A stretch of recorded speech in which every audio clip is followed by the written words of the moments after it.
Alors, nous revenons dans ce studio pour développer le thème que nous avons à vous présenter ce soir.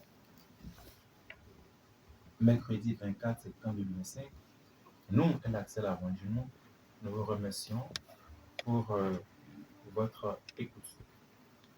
Le thème de ce soir, comme je l'avais dit tantôt il y a quelques minutes, s'intitule Les mathématiques initiatiques de la vie. Les mathématiques initiatiques de la vie. Alors, vous savez, euh, les mathématiques sont une science qui exprime la vie, qui exprime à la fois la simplicité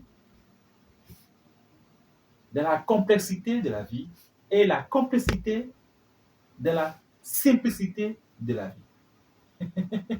Ça, c'est la définition des mathématiques pour un cartographe que je suis. Je le répète. Les mathématiques, c'est la simplicité de la complexité de la vie et la complexité dans sa simplicité de la vie. Voilà ce qu'est ou ce que représentent les mathématiques.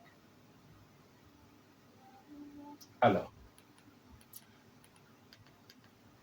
que ça soit mathématiques quantiques, mathématiques économiques, mathématiques politiques, mathématiques, ce que vous voulez, parce qu'il y a diverses sortes. Hein. Les mathématiques sont très vastes. On ne peut aborder aucun domaine d'activité sans faire référence ou sans utiliser les mathématiques. Les figures, la recherche de la résolution des équations, la recherche de la résolution des problèmes, on utilise de toute façon les mathématiques. Dès que nous commençons à réfléchir sur comment faire pour régler quelque chose, ou comment faire pour acquérir quelque chose, où notre vie, toute notre vie est mathématique. C'est très important. Toute notre vie est mathématique. C'est un axiome. La vie est mathématique. Je n'ai pas dit la vie est les mathématiques. Hein. J'ai dit la vie est mathématique. Et les mathématiques expriment la vie. La vie est mathématique et les mathématiques expriment la vie. Très important. Mais il y a deux bornes qui font que soit elle est simple, soit elle est complexe.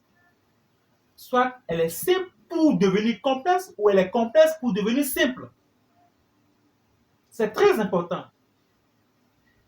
Il arrive des fois que les mathématiques sont simples et en fait deviennent complexes.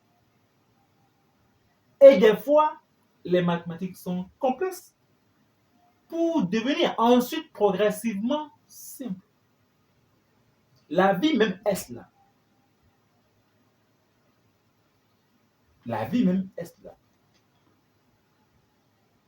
Et c'est ça les mathématiques. Vous commencez les maths, on commence 1 plus 1 égale à 2, etc. Tout c'est simple. 2x plus y égale à 6, on dit de tirer, c'est simple. Mais au fur et à mesure qu'on évolue, ça commence à corser, ça se corse, et progressivement, si vous ne suivez pas, si vous ne cernez pas tous les angles de la chose, ça peut devenir complexe. Et non soluble, c'est toujours soluble. Parce que là où vous vous butez, où vous n'arrivez pas à vous en sortir, quelqu'un d'autre résout rapidement cette équation et avance. Donc, c'est toujours soluble. C'est-à-dire, on peut toujours trouver une solution. Il n'y a rien sans solution. Okay? Mais L'autre angle aussi peut être apprécié. C'est-à-dire que les mathématiques peuvent être complexes pour un débutant, mais dès lors qu'on vous l'explique, ça devient simple, n'est-ce pas? C'est aussi simple que ça. Vous avez un problème devant vous, c'est complexe. Et dès lors qu'on vous l'explique, vous arrivez à trouver la solution, ça devient facile pour vous. La vie est comme ça. Dans les deux sens, ça marche. Ça commence tout doucement, gentiment.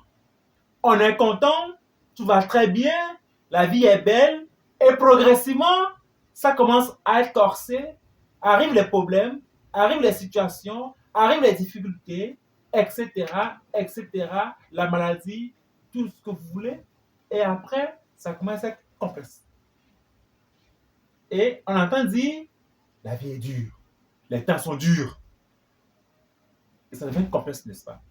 On commence à courir de gauche à droite pour chercher la solution, pour chercher sa solution. Parce que votre problème n'est pas le problème de l'autre. Le problème de M. X n'est pas du tout le problème de M.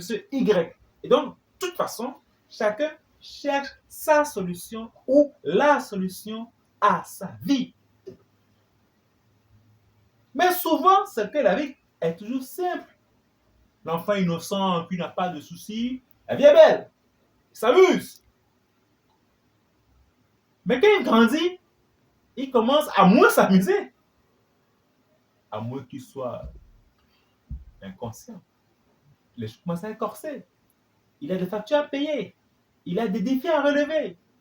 Et donc, sa vie commence à être de plus en plus difficile. La vie commence à le mettre de plus en plus à l'épreuve.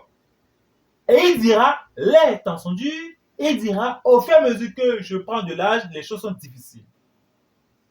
Tout ça, ce sont les mathématiques de la vie. D'accord? Ensuite, il y a d'autres, ça peut être dans le sens inverse. C'est-à-dire, vous voyez que des fois, la vie peut être complexe pour quelqu'un déjà dès la naissance. Très complexe. Dès l'enfance, c'est dur. Et ce dernier, ce humain, est obligé de développer des capacités extra de résilience qui lui permet d'acquérir du savoir, c'est-à-dire la résilience lui permet d'acquérir du savoir pour régler des situations et progressivement de la complexité, il débouche sur la simplicité. Et au fur et à mesure que le temps passe, tout commence à aller de mieux en mieux pour ce dernier-là. Donc, c'est dans les deux sens.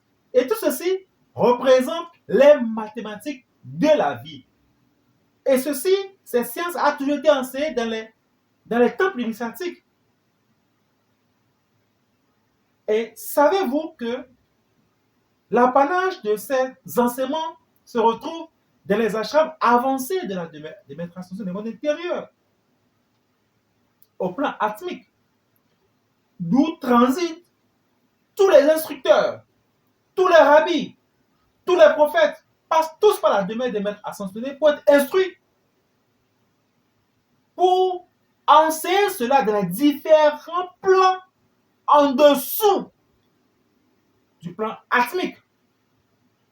Parce qu'en vérité, je vous le dis, les mathématiques tirent leurs racines fondamentalement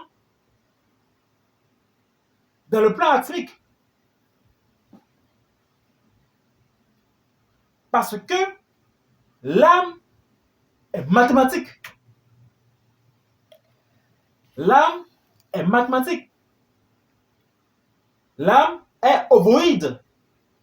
Et les mathématiques sont ovoïdes, en vérité, je vous le dis. Et donc, dans le temple atmique de la demeure des maîtres associés qui existe au-dessus du plan atmique, je dis bien, dans le temple de la demeure des maîtres associés qui se trouve à la frontière des mondes non manifestés et du monde manifesté atmique, réside le temple de la demeure de bête assassinée dans le monde intérieur, où réside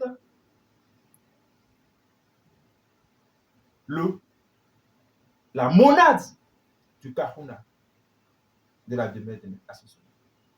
C'est au-dessus du plan atmique. Très bien. C'est là s'enseignent les sciences secrètes. Les mathématiques ne sont qu'une branche des sciences. Il y a des sciences inconnues par l'humanité, encore, et qui seront progressivement dévoilées dans le temps par des initiés qui viendront pour le faire, par des initiés, des âmes avancées qui, en son temps, selon l'ordre de l'horloge cosmique, s'incarneront pour lancer le développement de ces genres de sciences. Donc, on a beaucoup à apprendre. Vous voyez? Alors, la même mathématique. Les mathématiques, c'est la vie. La vie, elle est mathématique. Alors, ce soir, j'aimerais vous aborder les fondamentaux même des mathématiques, liés aux fondamentaux de la vie et de l'homme, qui font que les mathématiques sont fondamentalement initiatiques pour l'homme. L'homme incarné subit, là j'insiste beaucoup là-dessus, l'homme incarné subit les initiations mathématiques de la vie. Consciemment ou inconsciemment, vous subissez. Maintenant, si vous vous élevez à la conscience et que vous êtes conscient de ces initiations, que vous ne pouvez pas vous échapper, vous commencez à travailler pour appréhender les leçons initiatiques tirées des mathématiques de la vie. Si vous vous élevez à aller à la quête de la connaissance pour apprendre les leçons tirées ou les enseignements des mathématiques initiatiques de la vie, tant mieux. Mais si vous n'êtes pas conscient, vous allez subir les enseignements des mathématiques initiatiques de la vie. Il n'y a rien à faire. Que vous soyez paysan, enfant de paysan, riche, enfant de riche, artiste ou enfant d'artiste, autorité ou enfant d'autorité, pauvre ou enfant de pauvre, riche ou enfant de riche, tout le monde subit ou est influencé depuis sa naissance jusqu'à sa mort aux mathématiques de la vie ou les mathématiques initiatiques de la vie. C'est très important de le savoir. Et il y a des moments, des pans entiers de notre vie, de notre existence, qui sont influencés par l'un ou l'autre. Et il faut savoir d'abord qui suis-je, où suis-je et comment m'y prendre. C'est très important. Qui suis-je, où suis-je et comment m'y prendre. Et quand vous posez ces trois questions fondamentalement et régulièrement, en vous référant sur les enseignements des mathématiques de la vie, vous allez commencer progressivement à vous en sortir. Parce que plus vous en savez, moins les taux se resserrent. Plus vous en savez, moins le taux se resserre. Qui suis-je? Où suis-je? C'est très important. Et comment m'y prendre? Comment vais-je m'en sortir? Il faut d'abord que vous trouvez la solution de votre être. Dans le qui suis-je? Il faut ensuite, dès que vous trouvez la solution, la réponse au qui suis-je, que vous trouvez la réponse à, j'allais dire, l'identification de votre place dans le cosmos, dans l'univers. Où suis-je? Vous devez arriver à vous identifier la place que vous occupez dans ce grand tout. Pourquoi vous êtes là, maintenant, à cet instant, là, maintenant, à cet endroit, là, maintenant, à vivre ces expériences-là, maintenant. C'est très important. Le où suis-je est fondamental. Parce que des fois, on se retrouve à des endroits où on ne devrait même pas y être. Et la meilleure manière de régler la solution, qui apparemment est insoluble, c'est juste de quitter cet endroit-là. D'oser quitter cet endroit-là. Tout simplement. Vous ne pouvez pas avoir votre maison dans un bas-fond et refuser de vous plaindre d'être piqué par les moustiques, d'être dérangé par les bruits des grenouilles, des crapauds, puisque ce n'est pas un cadre habitable. Mais si vous choisissez de poser vos matelas au milieu d'un bas-fond, souffrez que les crapauds vous jouent des belles mélodies. Souffrez que les moustiques aient de quoi s'amuser, se remplir l'estomac. C'est aussi simple que ça. Et une mental à tawazi bamiyan. Et donc, chaque cause produit un effet très important. Donc, le où suis-je est aussi fondamental. Hein? Si vous ne devrez pas normalement vivre au bord de l'eau, au bord d'une rivière ou au bord de la mer, et que c'est parce que vous avez l'argent, quand vous êtes construit votre maison au bord de la mer, à la plage ou au bord d'une rivière, souffrez que vous ayez des problèmes.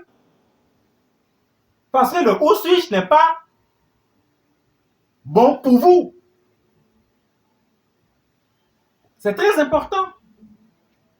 Et si vous ne deviez pas rester, votre santé ne vous permet pas de rester dans du bruit, que vous prenez une maison, loin de marché ou bien au bord d'une voie inter-État, souffrez que votre santé puisse en partir, etc., etc. Si vous ne devriez pas, je ne sais pas moi, travailler dans cette société ou bien être dans cette relation amoureuse ou bien vivre dans ce pays que vous êtes dedans, vous plongez tête et bien lié, souffrez que vous soyez toujours dans le mal-être. Tout le monde n'est pas peut-être appelé par exemple à vivre à l'étranger. Il y en a qui ne savent pas. Tout le monde n'est pas appelé par exemple à traverser l'eau, à voyager sur l'eau. Il y en a qui ne sont pas en affinité vibratoire avec cela. Et à force peut-être de trouver, peut-être qu'ils trouvent un emploi derrière un cours d'eau, derrière une rivière, et qui doivent tout le temps traverser la rivière, alors que eux ne sont pas autorisés, leur âme ne leur permet pas de tout être sur l'eau. Un beau jour, il y aura un problème. Tout le monde va s'en sortir, mais eux vont rester.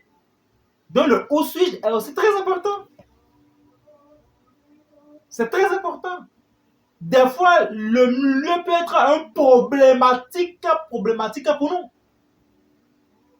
Si vous vivez dans une maison, dans un foyer qui ne vous va pas, souffrez d'être toujours dans le mal-être. Si vous ne devez pas voyager, et vous ne le savez même pas, et que vous voyagez, et que vous restez à l'étranger, et que rien ne marche, peut-être que le où suis-je n'a pas été bien posé comme question. Donc, oui, il y a beaucoup de choses dans le où suis-je véritablement. Vous travaillez dans une entreprise, vous êtes un agent de bureau, alors que normalement vous devez être mécanicien. Souffrez que votre salaire ne vous servira à rien. Parce que fondamentalement, vous êtes appelé à être mécanicien. Vous êtes mécanicien de l'âme. Mais voilà que vous avez fait un doctorat et vous êtes médecin. Vous ne serez jamais heureux en tant que médecin. À moins que vous revenez faire votre formation pour être mécanicien, etc., etc. Il y a des gens qui doivent être commerçants, mais qui se retrouvent derrière les bureaux et sont dans le mal-être. Donc le où suis-je est fondamental. Le choix de sa filière est fondamental. Le choix de son conjoint l'est tout aussi. Et le choix de là où on est physiquement l'est aussi. Je ne me suis pas attardé sur le qui suis parce que là, c'est très philosophique, c'est très spirituel. Je laisse ça d'abord et je m'attarde un peu sur le où suis-je. Ensuite, dès lors que le où suis-je est trouvé, il faut maintenant se poser la question, alors, que vais-je faire? C'est-à-dire, vous établissez le diagnostic à travers le qui suis-je, mais beaucoup plus avec le où suis-je. Vous voyez un peu? Parce que le qui suis-je est abstrait. Tout le monde n'arrive pas à régler correctement l'équation qui suis-je. Parce qu'on ne finit pas de régler correctement l'équation qui suis-je. On continue toujours à se questionner sur le qui suis-je et à aller toujours d'élévation en élévation au niveau de sa conscience. Et donc, le questionnement du qui suis-je est éternel. Par contre, le questionnement de où suis-je est physique. Et je vais dire, répond à une époque donnée, à un temps donné, à un lieu donné, à un conditionnement donné. Ça dit quoi? Le questionnement du où suis-je arrive à circonscrire le temps et l'espace. Tandis que le questionnement de qui suis-je est intemporel. Mais le questionnement de où suis-je est temporel. C'est la raison pour laquelle je m'attarde sur le temporel.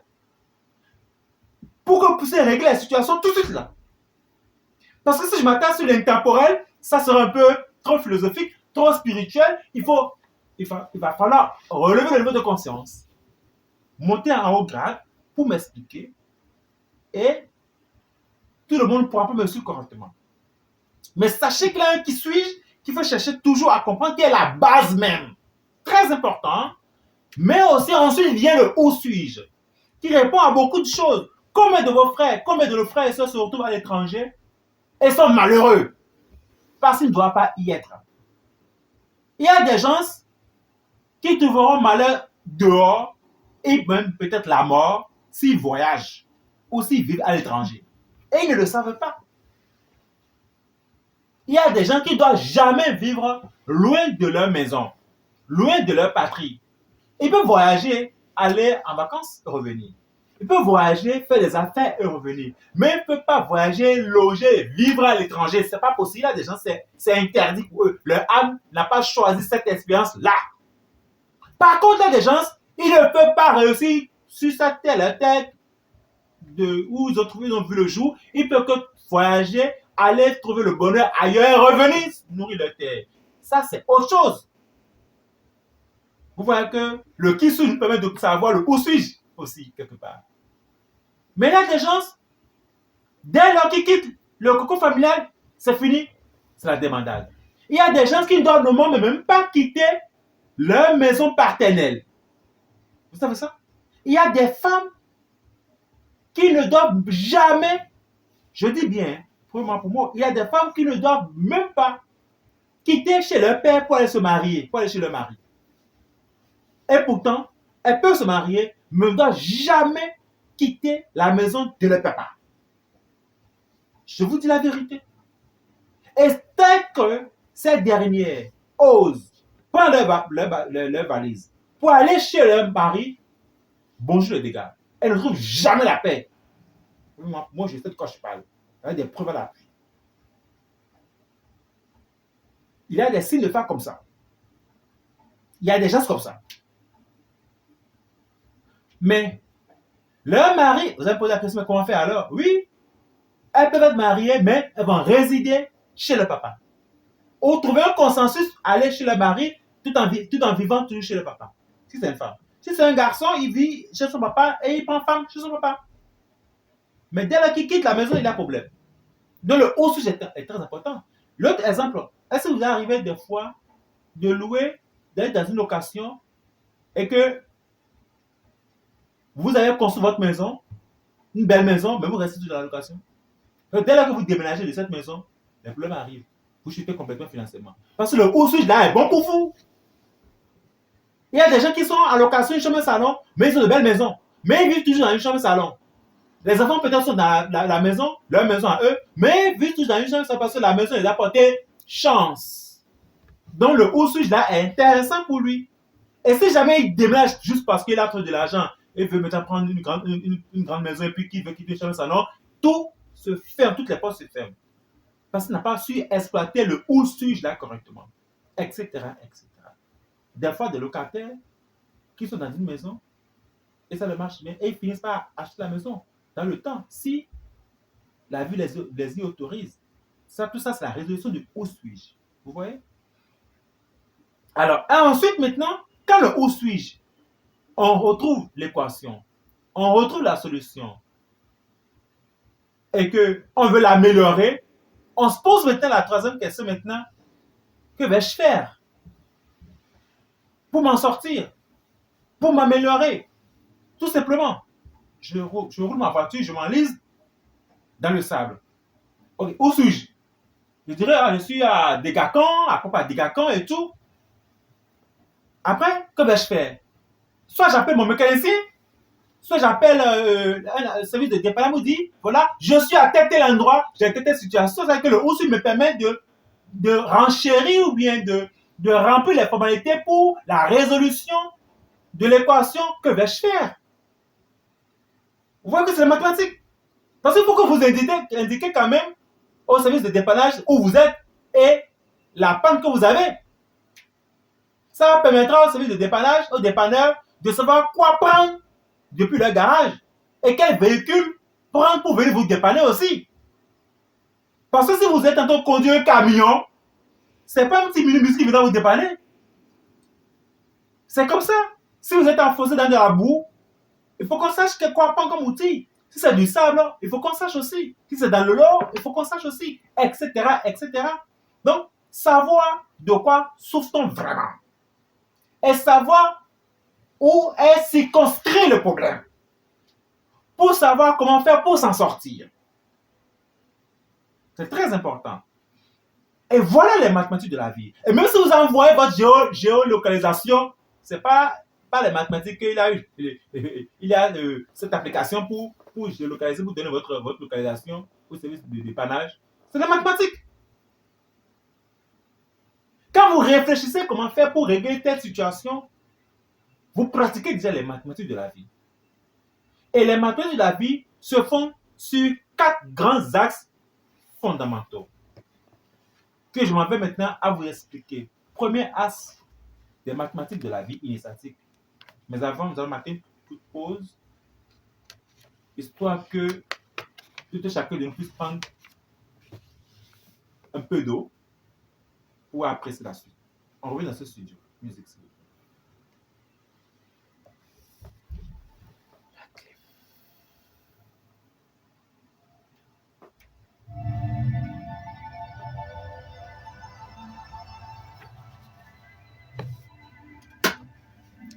Maman, on entend la radio par là. C'est la radio qui sort par là. Si.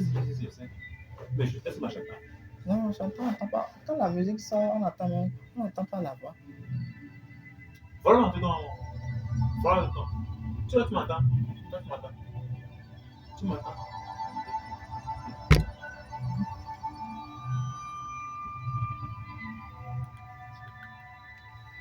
Et est-ce qu'on est minutes là? 10 minutes. Oui, 10 minutes.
Alors, nous revenons dans ce studio pour aborder le premier outil ou la première étape des mathématiques initiatiques de la vie.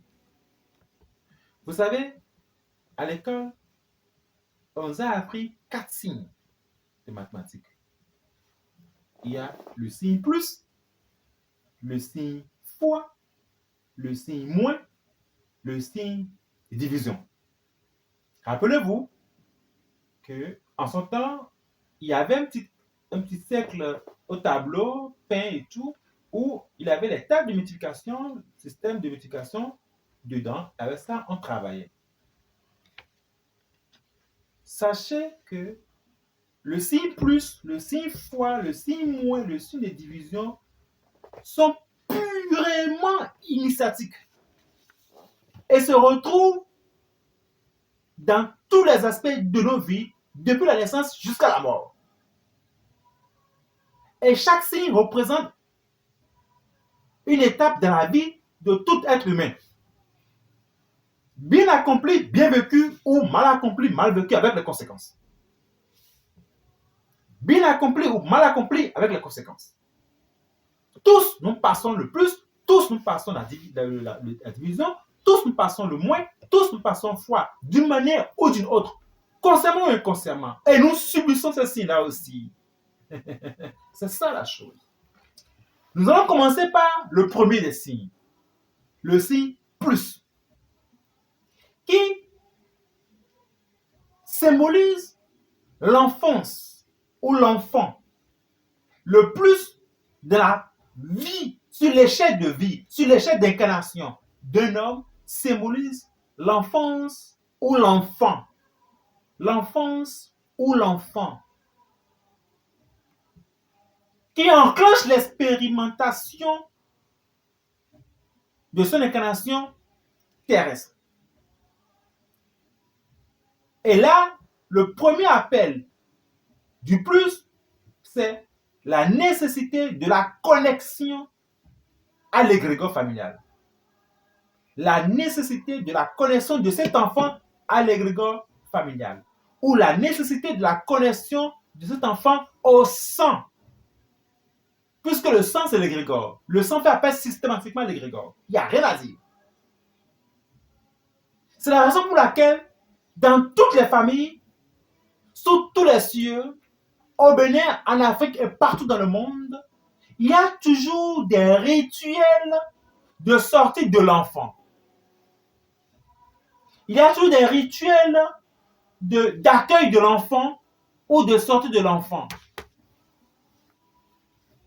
pour présenter l'enfant à la mère nature présenter l'enfant à la communauté, présenter l'enfant à l'égrégore, présenter l'enfant au sang. Il a un désir d'identification à quelque chose. Il a un désir et une obligation d'ancrage de la condamnée à la mère-terre. Il a nécessité de planter rituellement le placenta. Et bien plus, il y a tout un ensemble de rituels qui doivent être faits. Le plus symbolise le désir d'identification à quelque chose. Et cet enfant commence par développer un désir d'identification à quelque chose. Et cela dépendra de la qualité d'éducation de ses parents, de son père, de sa mère, de ses frères et sœurs, et de la communauté dans laquelle il évolue. Il va nécessairement s'identifier soit à papa, il va nécessairement s'identifier soit à maman, ou bien s'identifier à grand frère ou petite soeur ou grand soeur et tout, ou à une tante, à un oncle, ou à des amis. Il va toujours chercher à s'identifier, à faire comme le principe des mimiques. L'enfant mime, et c'est comme ça que tout enfant, tout homme apprend à parler. L'enfant apprend du bout des lèvres des parents, de la maman pour commencer, du papa et de tout son environnement. Donc, désir d'identification. Ça veut dire quoi? Si dans votre maison, vous avez l'habitude d'insulter les gens, souffrez que cet enfant aussi soit habitué à insulter. Si vous êtes habitué à médire, souffrez qu'il fasse pareil. Si vous êtes habitué à manquer de respect, souffrez qu'il fasse pareil. Et donc, le principe mimique, c'est le principe d'identification à quelque chose. Bonne ou mauvaise, l'enfant prend le pli. C'est la société qui corrompt. Le principe plus, on me fait signe que le temps ne s'est pas cité à sa fin. Nous allons revenir pour développer à cela. Comme beaucoup de choses à dire sur le plus et sur les autres signes. Alors, mercredi prochain, étant donné que j'ai repris l'émission, je vais me consacrer à bien vous expliquer le plus initiatique. Et vous allez regarder le signe plus autrement. Et vous allez voir dans votre vie, vous êtes à quel niveau. Est-ce que vous avez bien utilisé le plus ou vous l'avez mal utilisé et comment faire pour vous en sortir. Je vais juste rappeler que le vendredi prochain, 26 septembre, est la clôture des veilles méditatives pour l'année 2025 à la demeure des maîtres associés. Donc, tous les lives sont invités à se joindre à la DMA le vendredi prochain, 26 septembre, pour la clôture des veilles méditatives à la demeure des maîtres associés pour le cours de cette année 2025. Ceci marque le lancement du trimestre initiatique à partir du 22 octobre, l'année mystique qui commence et tous les autres qui vont suivre par la suite. Je vous invite à nous joindre sur le site web www.logedma.org ou à nous appeler sur le 01 96 34 66 66 01 96 34 66 66 qui est aussi le numéro WhatsApp de la DMA pour poser vos questions pour poser avoir des éclaircissements et tout. D'ici là, portez-vous très bien. C'était El Axel avant Gino.